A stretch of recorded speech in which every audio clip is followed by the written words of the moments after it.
Witch's Tale.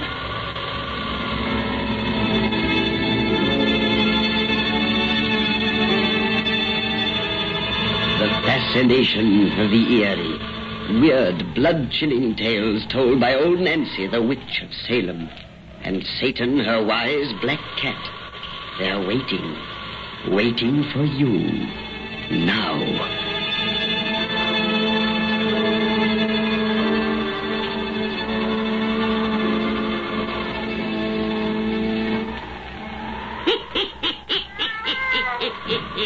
Another 22-year-old I be today. Yes, sir, 122-year-old.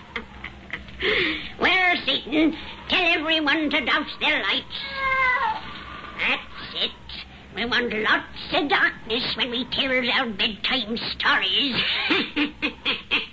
Now, draw up to the fire and gaze into the embers. Gaze into 'em deep.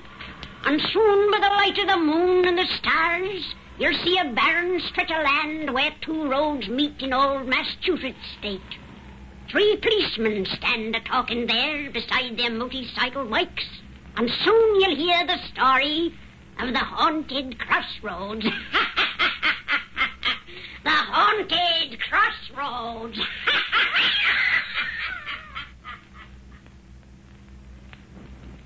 Sure you're not scared to have us leave you here alone, Tom? Of course he's scared, Sergeant. Look at his knees shaking. I'll probably yell for help the minute you guys get out of his sight. Sure, Gene. I don't think he is properly frightened. I guess not. Well, if he sees any spooks, he can't say we haven't warned him. Seriously, boy, you'll keep your eyes peeled for other things than ghosts on this patrol. You bet I will, Uncle Pat. And I hope it's my luck to have the skunk who knocked up Smith and Barclay here start something with me. Well, I hardly think that'll happen. Those killings weren't done by the same man. They were both stabbed in the back the same way. Oh, well, that doesn't prove anything.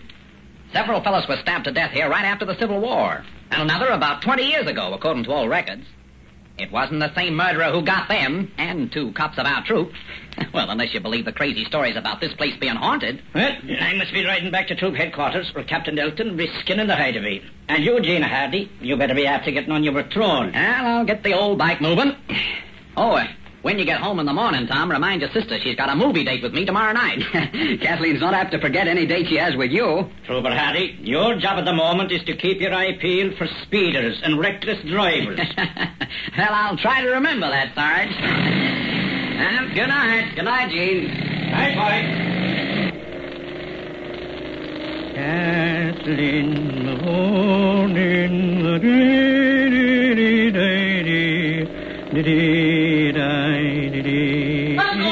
What the? Tom! I'm coming back, kid. Coming back. Gene! I'm coming, Sarge. It's Tom, oh, merciful God! Sarge, what is it? What has happened? Come quick! I'm here. What happened? Tom! Yes, he's dead. Killed. He can't be dead. We just left him. I started right after you rode away. Then I heard him yelling, oh, merciful God, I raised that boy. He was like my own son. He's been stabbed in the back.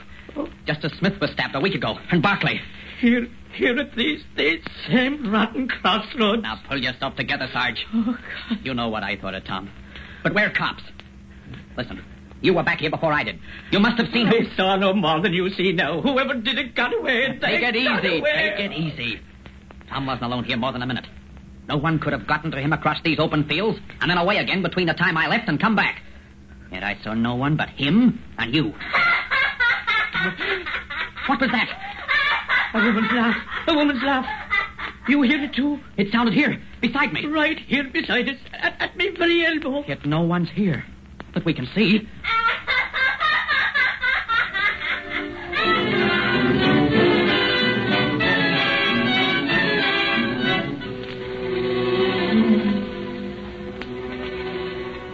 An invisible woman. That's the craziest part of your whole crazy story. But we did hear it, Captain Elton. It's true, so help me. But there wasn't any woman, by your own confession. You said you searched and couldn't find her. We looked everywhere around, sir, but there's no place there for anyone to hide. Then, like the hicks around here, you've come to the conclusion those old crossroads are haunted. A female ghost stabbed Tom Fallon with a very ungodly steel knife, I suppose. which she carried away with her because you couldn't find it either. That's a fine way for two policemen to explain a murder. We're only telling you what really happened. But it couldn't have happened. Just the same it did. Now, look here, sir. Tom Fallon was my closest friend. I'm engaged to marry his sister. And Sergeant McGee here is his uncle. You don't think we'd lie to you when Tom's dead body lies out there in the squad room? He was like me own son. Oh, here, Sergeant Pat. Sit down. I'm sorry I have to pound at you like this. But Tom is the second of the troop that has been killed inside a week. At the same place. In the same way. And last year we found Barkley dead there. 3 policemen stabbed to death, and we haven't a single lead to the rat who did it. You think the same person killed them all, sir? Yes, and that person's a man, not a laughing, invisible woman. A man with strength enough to kill with a single blow. Hardy, you say Fallon wasn't out of your sight for more than a few minutes before you heard him scream. Well, I'd only passed the first turn south of the Crossroads, sir. A minute and a half at most. And you got back to him in about half that time. How about you, Sergeant McGee? I left Tom right after Trooper Halley rode away, sir, and headed north. And neither of you saw any vehicles approaching from the east or west, nor past any? No, sir. There was no traffic at all. Then, in the 70 or 80 seconds that Fallon was alone, someone ran across that completely open space, drove a knife into Tom Fallon's back, and then ran away again. It's crazy, but that's the way it must have happened. It's the only way it could have happened. It didn't happen! It's impossible! The world's greatest sprinter couldn't have covered the necessary distance in that short time, and a running man must make a little noise. Yet Fallon saw and heard nothing until a knife was in his back. You're lying to me, both of you. By the Lord, if I didn't know how close you were to the boy, I'd say you bumped him off yourself. Captain Elton! Don't say that, don't. Oh, I'm sorry. I don't mean that, of course. But unless you fellas change your story, the coroner's jury is going to ask some mighty embarrassing questions. You've established yourselves as the only persons in the vicinity who could have come close enough to Fallon. No one's going to think we had anything to do with this when they recollect those other killings at the Crossroads. Even if they won't believe we heard that woman laugh. You've forgotten, Captain, that Tom is the third to die out there. By the same man's hand, you say. Last week when Smith was killed, Sergeant McGee and I were on duty with you in this station from the time Smith left here until his body was found. And when Barclay got his a year ago... Then, George, you and I were up in Maine doing some fishing. Don't you remember? And Jean here. And I was serving a motorcycle escort for the governor. Now, no one will question that alibi. Yeah, you're right. But if you've told me the truth about tonight, what's the answer? I didn't have to listen to such a nutty yarn about Smith's and Barclay's murders, for no one was near him when it happened. They'd been dead for hours when found. Oh, excuse me, boys, the things I've said. But if I don't find someone to pin these stabbings on pretty soon, I'll be believing those damn Crossroads are haunted. That's all. Just a minute. Come. Miss Fallon is here, sir. Bring her in. Yes, sir. Does she know her brother is... No. I telephoned her to come down here. That's all. You'd better break the news, Pat. You're her uncle. No, not me. I can't even see her now. Let me out this other door before she... Quiet. Here she is. Captain Elton, why did you telephone me to come down here? Jean, Uncle Pat, why are you here? What's wrong? Let me out of here. Let me out. Uncle Pat, it's Tom. Something's happened to Tom. Don't look at me. I don't know anything about it. Kathleen, dear. Miss Fallon. Tom was posted at the Crossroads tonight. He's been killed there, like the others. Yes. Your brother is... Tom. Oh, Tom. Dearest Kathleen. Let me out of here. Oh, let me out. Oh, Pat. I can't bear to hear her cry like that. I can't bear to have her eyes upon me. She has eyes like Tom, and they accuse me. They accuse me. Accuse? Before God, I swear I didn't mean to kill him. Sergeant! You? Yes, I killed him. I didn't tell you the truth. I never left him at his post at all. I killed the boy I loved because something from the blackest hell got into me. I stabbed a knife into his back because I couldn't help myself. I was made to do it. No, I'll pay for what I've done. Don't let him get his gun! He shot himself. Uncle Pat. He's dead. Tom Fallon's murderer has just killed himself. He stabbed my brother. Oh, no, he couldn't. You heard what he said, Miss Fallon. But who killed Smith and Barclay? McGee couldn't have done that. No. Why did he say he couldn't help himself? That he was made to kill his nephew? And what was the meaning of that woman's laugh I heard?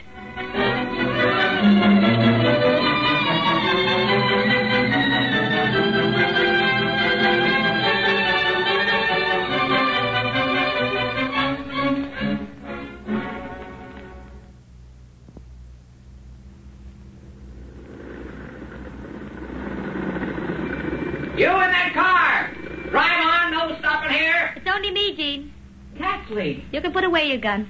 But I'm glad to know you're being so careful here. Why drive away out here at this hour, honey? Oh, I couldn't sleep knowing you were posted alone at these crossroads tonight. Dear, I told you not to worry. A trooper's been posted alone here every night for 3 weeks now, ever since poor Tom was killed. And nothing's happened. You think there's no danger here anymore, now that Uncle Pat's dead? Now, look, you mustn't stop thinking about him now. Well, it's rather difficult not to think about him. I'll never understand why... He was out of his mind. That's the only explanation. But what drove him out of his mind? What could have made him destroy someone he loved? As we know, he loved Tom. And he said he was made to do it. I don't know. Jean, you're all I have left. If anything should happen to you now... Oh, nothing's going to hurt me, dear. Come on. Get a hold of yourself, sweetheart. But Uncle Pat had nothing to do with the other deaths here. He was miles away when Smith and Barclay were stabbed. Jean, maybe this place is haunted. Oh, you don't believe that stuff any more than I do. You're just all upset and... Now, here, I'm going to disobey all standing orders of the state police and join you in this car for a little roadside parking. Oh, no, don't get in. I'd rather get out and walk a bit. Mm-hmm. I've never been out here before, you know. At night, I mean. Yeah, and you shouldn't be here now. Fine thing, driving this deserted old road at midnight. Have you got that little gun I gave you? Oh, yes, I always carry it when I drive alone. Ah, that's good. Well, come on then if you want to walk. Jean, exactly where did you find Tom's body and Uncle Pat kneeling beside us? We're not going to talk any more about that. Oh, all right. Really wouldn't do me any good to know. It's such a gloomy spot here. No cars passing, no road lamps. These are just old county roads. No state trooper had to patrol here regularly until... Until after Frank Barclay was found stabbed here. Oh, Kathleen. I want to talk about it, Jean. I loved Uncle Pat. He was a good man, not a killer or a maniac. And I've got to find out what made him do the thing he did. Find out what made him say he couldn't help himself. Uncle Pat was in Maine when Frank Barclay was killed. Tell me about that. Well, all I know is that Barclay didn't report on schedule. When they found him, he'd been dead for several hours. And then Smith, just a week before Tom. Like Barclay, he'd been dead for a long time when found. But Uncle Pat couldn't have done it. Oh, he wasn't out of my sight, and that of a dozen others at any time that night. Well, after that, Captain Elton made this a fixed post. Oh, I can't understand it. Neither can anyone else. And 70 years ago, the papers say, a town constable was stabbed here, and another constable about the time when we were children. That makes 5. All policemen. It's screwy, all right. But you mustn't think about it anymore, dear. And, look, don't worry about me. Look around here. There's nothing but open spaces, sand and grass, and 2 level, hard dirt roads. Why, there isn't a bush or stone big enough for a cat to hide behind, let alone a man with a knife. No one could come close to you here, except someone you knew and trusted. As Uncle Pat was trusted by Tom. As you trust me. That's enough nonsense now. Go home, go to bed, and sleep. Yes, and keep that little automatic of yours handy on the way. Night driving's no business for a woman. I wish you'd let me stay. Not a chance. Do you want me to lose my job? That's what happens to cops who entertain ladies during business hours. But it's so gloomy here. So silent and eerie. It looks like a haunted place. Oh, bunk. Here, give me a kiss and say goodnight. Oh, Jean, I can't lose you. You're not going to. I'm safer here than I'd be in a church. What was that? A woman laughing. That's what I heard the other night. Look there. A woman's in the road. She wasn't there a moment ago. I'll soon find out. Jean, come back here. Look, stay in the car, Kathleen. You in the black dress. I want to talk to you. No, don't follow her, Jean. Come back. Wait, I tell you, whoever you are. Don't walk away from me. I'm an officer of Don't the come law. any closer to her. Don't let her touch you, Jean. Keep away. She disappeared. She vanished as I watched her. Where did she go to? Come back here, Jean. Come back. Come back. I'm coming. What happened to that woman? I'm coming. Jean, what's happened to you? I've got to do it. Why do you stare at me like that? Got to do it. Got to do it. Why are you opening that pocket knife? I can't help myself. Can't help myself. You look as though you didn't know me. As though I'm someone you hate. Jean, I'm Kathleen. You love me. Kathleen. Love. Don't come any closer. Keep away. Kathleen. Love. Your gun, Kathleen. Shoot me before I reach you. Shoot me. It's the only way to stop me, but I can't help myself. No, no. Yes, shoot me or I'll kill you with this knife. Oh, you're mad. Shoot. Shoot, I say, before I drive this knife into your back. Oh, may God forgive me. It's the only way. I've shot you, Jean. I've shot you. Oh, she's here beside me. The woman in black. Oh, keep away. Keep away. Keep away.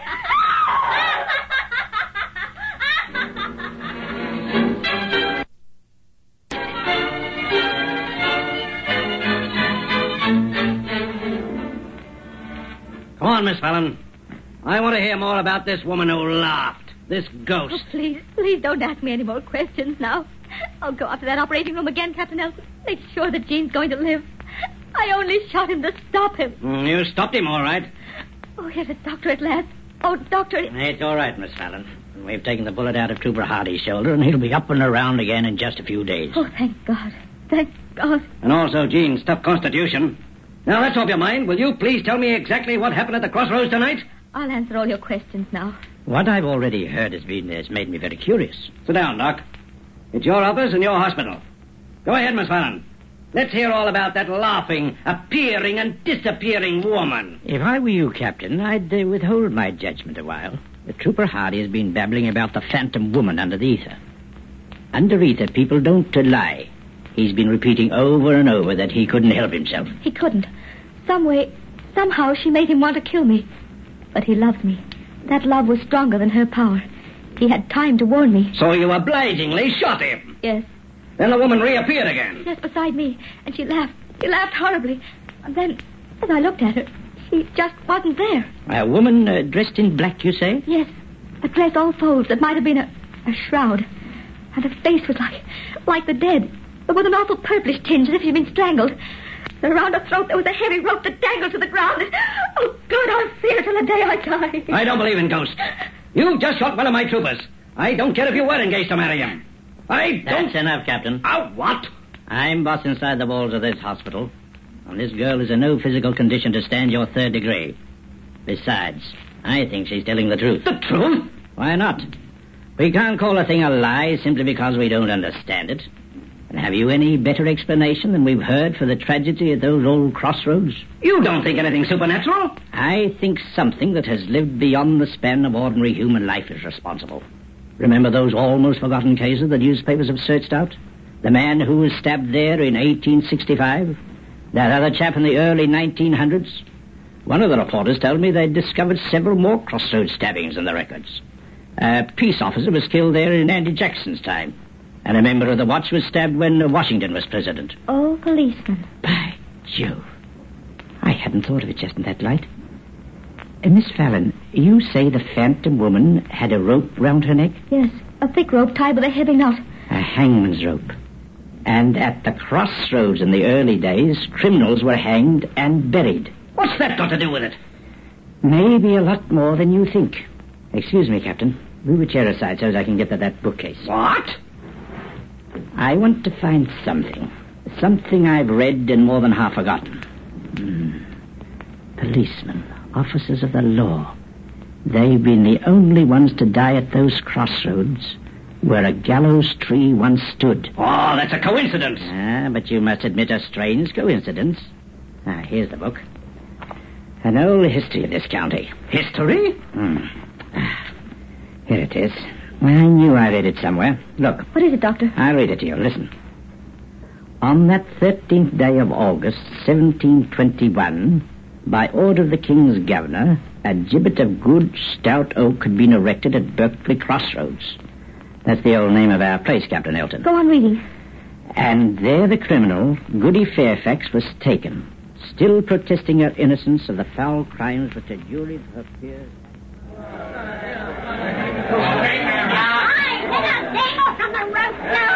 I swear that I'm innocent. The officers have lied.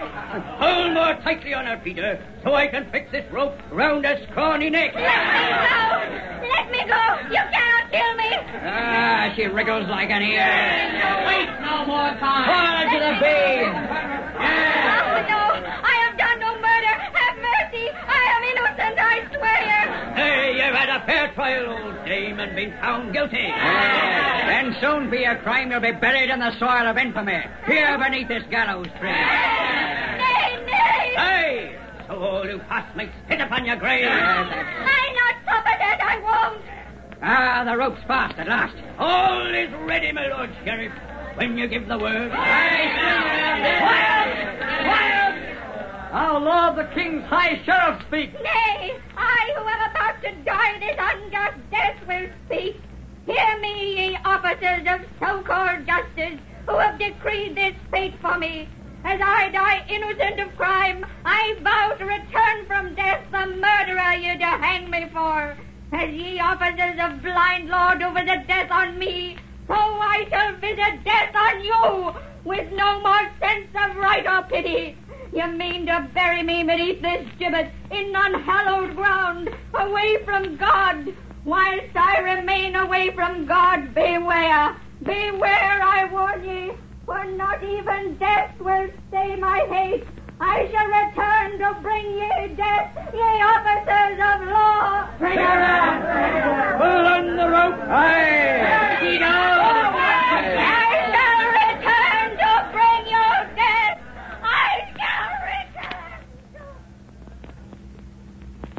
And so, still screaming her threats of ghostly vengeance, the murderess Goody Fairfax was hanged to death. Then the old account goes on. Her body was cut down from the gallows and buried underneath it at Berkeley Crossroads. The haunted Crossroads. Captain Elton, whether or not you believe in ghosts, it might be a kindly thing if you search for Goody Fairfax's grave, and if you find it, to place her restless bones in hallowed ground. A kindly thing and a wise thing.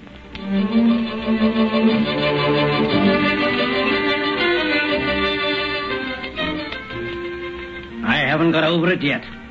There were human bones, a woman's bones, buried beneath those crossroads. I knew you'd find them if you only persisted in the search. He persisted, all right, making us troopers do the digging with me on double shift. Fine way to treat a man only a week out of hospital. And a newly married man. Oh, I thought that was a good way for you to earn your sergeant stripes. Sergeant Stripes? Yeah, here's your warrant. Captain Elton. I had to make you two crazy ghosts here some kind of a wedding present. And this didn't cost me anything. Oh, how can we ever thank you? Be happy. And Kathleen, let that first shot you had at your husband be the last.